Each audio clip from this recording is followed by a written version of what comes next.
Hola, ¿qué tal amigos? Yo soy el doctor Abisaí Delgado y el día de hoy vamos a ver la clase de aminoácidos y proteínas, ¿sí? Estaremos viendo cómo se clasifican los diferentes aminoácidos, sus características específicas y cómo ayudan estas características a darle la forma o estructura tridimensional a las proteínas, ¿sí? Bueno, este es el curso de bioquímica del primer bloque. Vamos a iniciar con un examen que acaban de resolver mis alumnos. Y bueno, vamos a ver qué es lo que venía en este examen, ¿sí? Ahora, la primera pregunta decía: para corregir un cuadro de hipoglicemia, solo se cuenta con una solución que contiene 25 gramos de glucosa en un volumen total de 500 mililitros, ¿sí? Para resolver este tipo de ejercicio, lo que tenían que hacer es una regla de 3, ¿sale? Entonces, vamos a ver cómo les fue en las respuestas, ¿sí? Entonces, tenemos que para realizar esa solución, ¿sí? Teníamos que hacer una regla de 3. Si 500 mililitros es al 100%, 25 mililitros es a qué porcentaje, ¿no? Entonces solo se multiplicaba 25 por 500, se divide entre 100 y la respuesta es 5%, ¿sí? Después, si se le agrega solución con cloruro de sodio al 0.45%, a la solución glucosada al 5%, ¿cuál es la osmolaridad de la solución? Bueno, pues para resolver este problema únicamente se tiene que obtener la osmolaridad de cada solución por separado, ¿sí? Calcular la osmolaridad de la solución glucosada al 5% y después la osmolaridad de la solución de cloruro de sodio, y ya que tengamos la osmolaridad de cada una hay que sumarlas, ¿sí? Si hacemos eso nos daba en total 421 miliosmoles por litro, ¿sí? Con respecto al plasma, la solución anterior, ¿de qué tipo es? Bueno, pues al estar elevada, ¿sale? Recordemos que la osmolaridad fisiológica va de 290 hasta 310 miliosmoles por litro. Si esta osmolaridad es mayor, estamos hablando de una solución hipertónica, ¿sí? En esta solución, ¿qué le pasa al eritrocito? Bueno, pues si estamos con una solución que tiene una mayor osmolaridad, mayor número de partículas que la célula, lo que va a suceder es que por ósmosis, a favor de un gradiente de concentración, el agua va a salir de la célula. A ese fenómeno se le llama crenación, ¿sí? Entonces la célula, el eritrocito, se crena. ¿Cuál es el principal tampón intracelular? Habíamos mencionado en clases anteriores que el principal tampón, amortiguador o buffer intracelular van a ser las proteínas, ¿sí? Y en específico la histidina es un aminoácido que por su punto isoeléctrico muy cercano al pH fisiológico es uno de los principales amortiguadores de los cambios del pH, ¿sí? El principal amortiguador plasmático es este par ácido-base, ¿sale?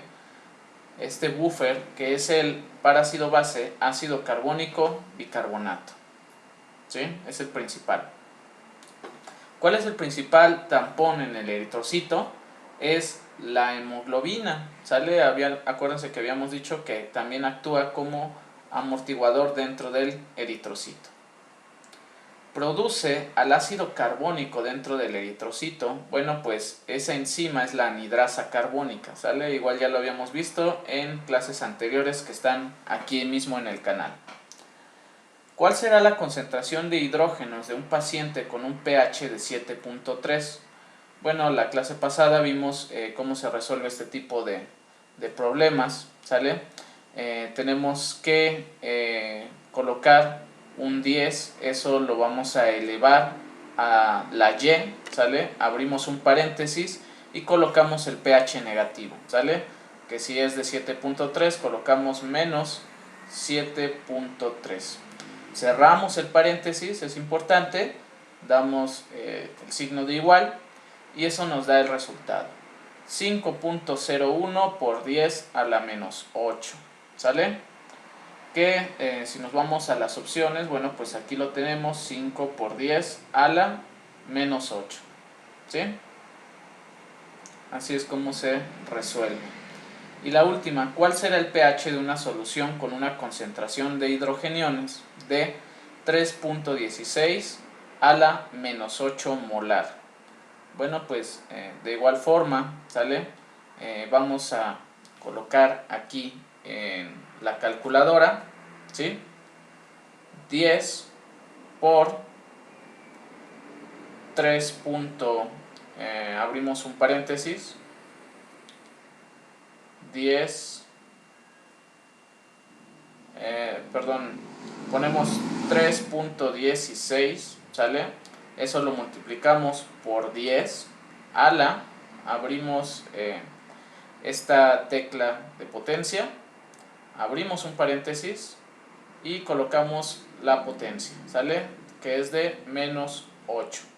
Cerramos el paréntesis y eso nos va a dar toda esta este decimal, ¿sale? Apretamos la tecla de logaritmo y aquí nos está dando el pH negativo, ¿sale? Nada más le cambiamos el signo y es de 7.5, ¿sí? Repetimos el procedimiento, ponemos la concentración 3.16, lo multiplicamos por 10, abrimos el exponente, abrimos un paréntesis, colocamos la potencia, menos 8, ¿sale?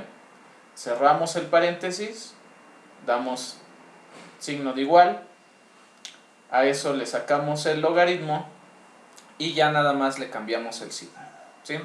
Nos da 7.5, ¿vale? Entonces es así como se resolvían estas preguntas de problemas de soluciones y equilibrio ácido-base. Bueno, pues hay de todo, ¿sale? Hay que ponerse a estudiar algunos, hay quienes salieron muy bien, los felicito.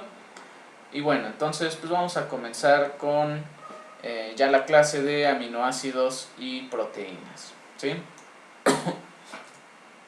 Bueno, nada más para recordarles que el 25 y 26 de septiembre voy a dar un curso express, sale un mega repaso de todo lo que incluye el primer bloque de bioquímica que vemos aquí en la facultad, ¿sí? Que es todo lo que tiene que ver con problemas de soluciones, equilibrio ácido-base, aminoácidos y proteínas, cinética enzimática, termodinámica, ¿sí? En donde veremos todos los puntos importantes de cada tema, ¿sí? Y cómo, cómo es que lo llegan a preguntar en los exámenes y cómo ustedes deben de estudiar para poder acertar esas preguntas, ¿sí? Bueno, entonces comenzamos. Si quieren inscribirse al mega repaso, por favor mándenme un inbox, ¿sí? Para enviarles todos los detalles. Entonces vamos a comenzar con el tema de las proteínas, ¿sí? Las proteínas es un grande grupo, ¿sí?, de moléculas que se encuentran dentro de nuestro organismo que cumplen una grandísima variedad de funciones, ¿sí? Es uno de los 4 macronutrientes. Recordemos que los 4 principales macronutrientes son proteínas, lípidos, carbohidratos y ácidos nucleicos, ¿sale? Las proteínas es un grupo de moléculas formadas por diferentes aminoácidos. Las proteínas que se encuentran en nuestro cuerpo, en nuestras células, están constituidas hasta por 20 diferentes tipos de aminoácidos, ¿sí?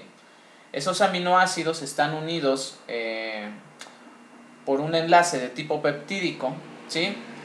Y la secuencia específica de aminoácidos unidos y con una cierta estructura tridimensional, bueno, pues eso es lo que es una proteína, ¿sí? Ahora, para poder estudiar a las proteínas hay que conocer sus diferentes funciones.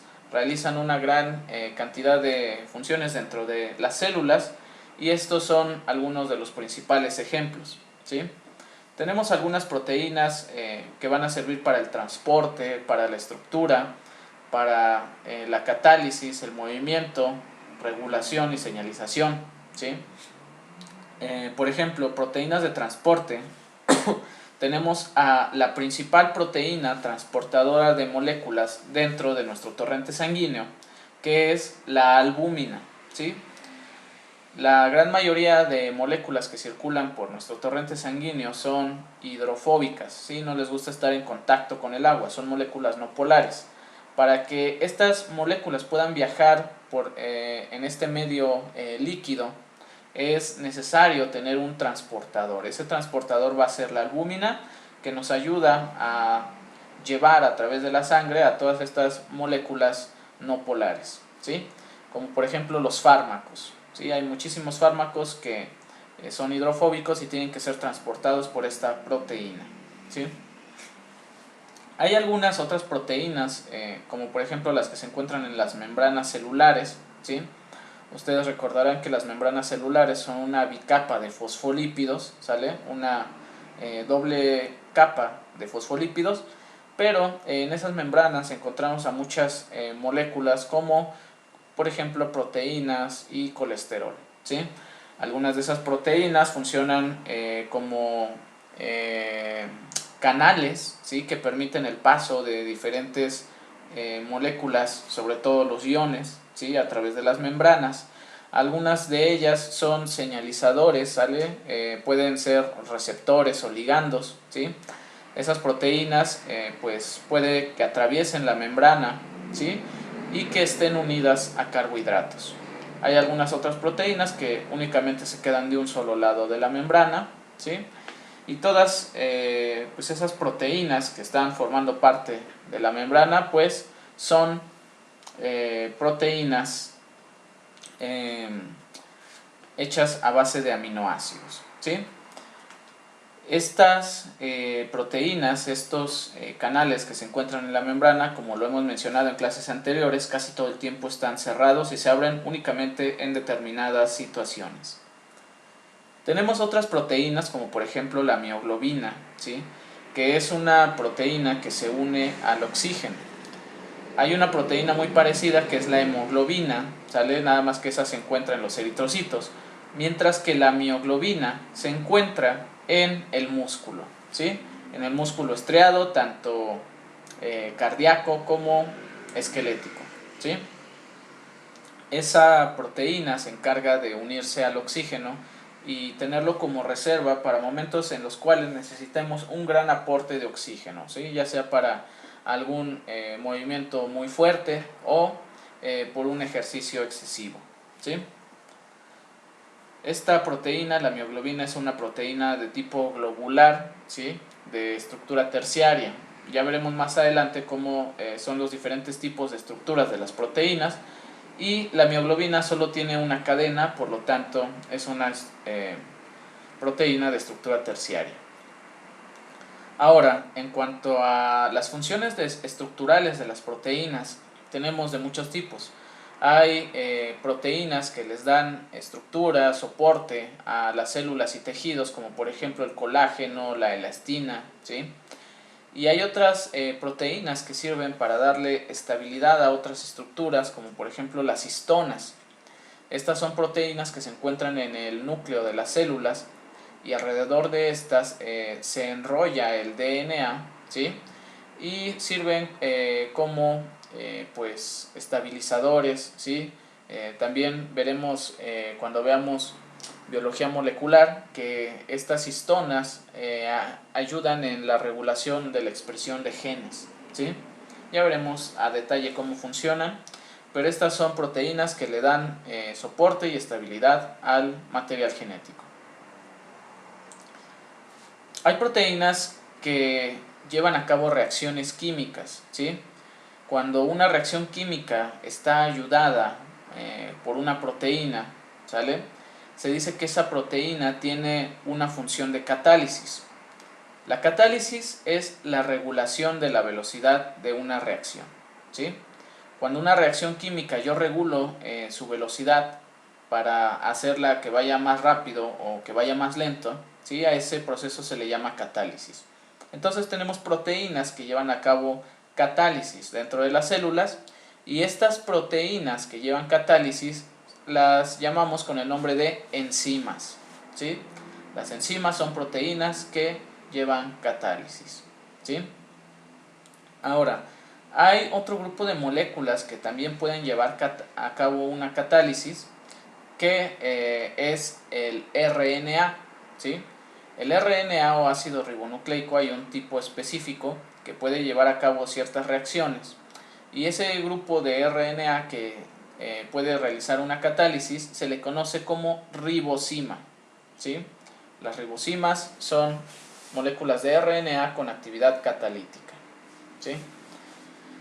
Ahora, todas las enzimas, ¿sí?, que modulan velocidad de alguna reacción química, van a estar dentro de las células, y para funcionar necesitan cierta temperatura, cierto pH específico.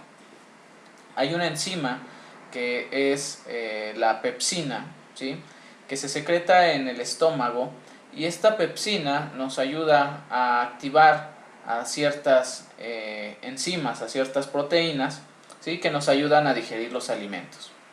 Bueno, pues esta pepsina que se secreta en el estómago, para que pueda funcionar, para que pueda llevar a cabo su catálisis, necesita de estar a un pH muy ácido, ¿sí? En el estómago tenemos al ácido clorhídrico, lo cual activa a la pepsina para que pueda llevar a cabo su reacción. Y bueno, esta es una enzima muy importante. ¿Por qué? Porque todas las demás enzimas, o la gran mayoría, funcionan idealmente a un pH fisiológico, un pH cercano a 7, ¿sí? Esta es la única enzima que se activa con un pH muy ácido.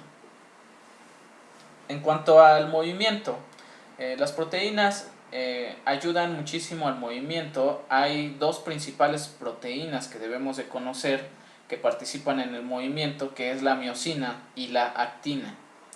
La actina y la miosina son las dos principales proteínas del movimiento, y son las proteínas que se encuentran en muchos tejidos, en muchas células, y que en el músculo van a llevar a cabo la contracción, ¿sí?, para poder realizar algún movimiento, ¿sí?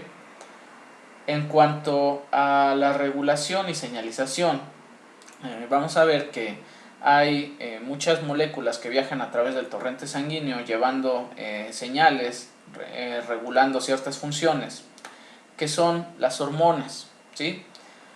Hormonas hay de dos tipos: hormonas hechas a base de colesterol, ¿sí?, las hormonas lipídicas, y hormonas hechas a base de aminoácidos, que son las hormonas peptídicas, ¿sí? Entre las hormonas peptídicas tenemos, por ejemplo, a la insulina, el glucagón, ¿sí?, a muchos factores del crecimiento, y esas hormonas están hechas a base de aminoácidos, ¿sí? También vamos a tener que en el núcleo hay muchas proteínas llamadas factores de transcripción, que son algunas proteínas que se unen al material genético, al DNA, y van a activar la transcripción de genes, ¿sí? También vamos a tener, viajando en el torrente sanguíneo, producidas por las células del sistema inmunológico, a las inmunoglobulinas, ¿sale? O inmunogama globulinas, ¿sí? Estas inmunoglobulinas, o Ig, ¿sale? Son proteínas hechas a base de 4 cadenas, ¿sí?, que tienen la capacidad de detectar a patógenos dentro de nuestro organismo y activar una respuesta inmunológica, ¿sí? Ya veremos más adelante que estas inmunoglobulinas, al tener 4 cadenas o 4 subunidades, van a tener una estructura de tipo cuaternaria, ¿sí? Entonces, esas son las generalidades de las proteínas que debemos de conocer. Vamos a entrar a el tema de la clasificación de los aminoácidos. Vamos a ver cómo se clasifican los diferentes aminoácidos de acuerdo a sus propiedades, de acuerdo a su cadena lateral, y que, bueno, todos estos aminoácidos van a compartir esta estructura característica, ¿sí? Esta estructura que vemos aquí se le conoce como la estructura general del aminoácido, ¿sí? Cualquier aminoácido va a tener esta estructura básica. ¿Cuál es esta estructura básica? Bueno, pues aquí tenemos un carbono central, ¿sí? Este carbono central se va a encontrar unido a 4 diferentes grupos, ¿sí? Cada aminoácido debe de tener sus 4 grupos diferentes, a excepción de uno, ¿sí? A excepción de la glicina, ¿sí? Ahorita más adelante vamos a ver que la glicina es el único aminoácido que no cumple con que tenga sus 4 carbonos diferentes. Aquí está la glicina. Si nosotros observamos a la glicina, va a tener estos 3 grupos diferentes, pero este ya es igual a esto, ¿sale? Entonces, cada aminoácido debe de tener sus 4 grupos diferentes, a excepción de la glicina, ¿sí? En un grupo debe de estar el grupo amino, ¿sale? Este grupo NH2 o NH3, dependiendo del pH, ahorita hablaremos más de ello. En otro grupo debemos de tener un hidrógeno, en otro grupo vamos a tener un grupo carboxilo, ¿sí? El grupo COOH, y por último vamos a tener un grupo que se le llama grupo R o cadena lateral, que lo que tengamos aquí pegado en este enlace va a ser diferente en cada aminoácido, es lo que los hace diferentes, ¿sí? Entonces, el carbono central, ¿sale? Este carbono se le conoce como carbono asimétrico, ¿sí? Porque en cada lado, en cada enlace, pues va a tener un grupo diferente, ¿sí? En todos los aminoácidos, a excepción de la glicina. Esto, ¿qué le va a conferir a la glicina? Imagínense que nosotros pusiéramos aquí arriba un espejo, ¿sí? ¿Cómo se vería cualquier aminoácido si yo lo pusiera en un espejo? Bueno, pues si yo pusiera aquí un espejo, inmediatamente arriba, ¿qué tendríamos? Un hidrógeno, después un carbono y hasta arriba la cadena lateral, ¿sí? Si ustedes pusieran un espejo, aquí nosotros estaríamos viendo que cualquier aminoácido tendría un hidrógeno arriba y la cadena lateral abajo, ¿sí? Si pusiera yo aquí un espejo, ahora esto se invierte, ¿sale? Tendría el hidrógeno abajo y la cadena lateral arriba, ¿sale? En todos va a suceder lo mismo, se invierte a excepción de la glicina. ¿Por qué? Porque la glicina, si yo pongo aquí arriba un espejo, bueno, pues arriba yo tendría un hidrógeno y hasta arriba seguiría teniendo otro hidrógeno, ¿sí? La glicina es el único que no tiene una diferente conformación en espejo, que ya hablaremos más adelante para qué utilizamos esas diferentes configuraciones de los aminoácidos, ¿sí? Entonces, como ya mencionamos, cada aminoácido va a tener un grupo R o cadena lateral, que es lo que va a hacer diferente a cada uno de esos aminoácidos, ¿sí? Hay algunos aminoácidos que tienen en su cadena lateral átomos de carbono, cadenas de átomos de carbono, ¿sí?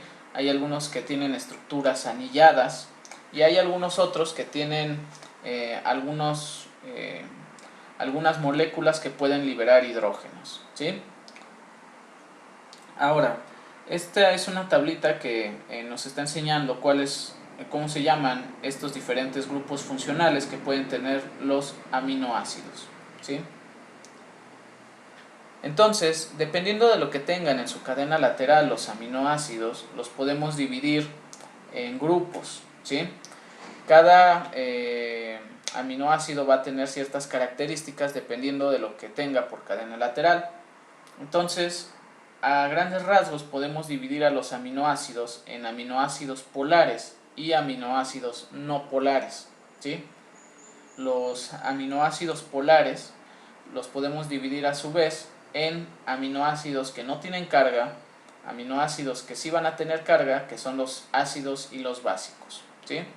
Y los aminoácidos no polares, bueno, pues van a ser todos aquellos aminoácidos que no les gusta estar en contacto con el agua, ¿sale? Que son hidrofóbicos. ¿Cuáles son todos estos? Bueno, pues aquí los tenemos.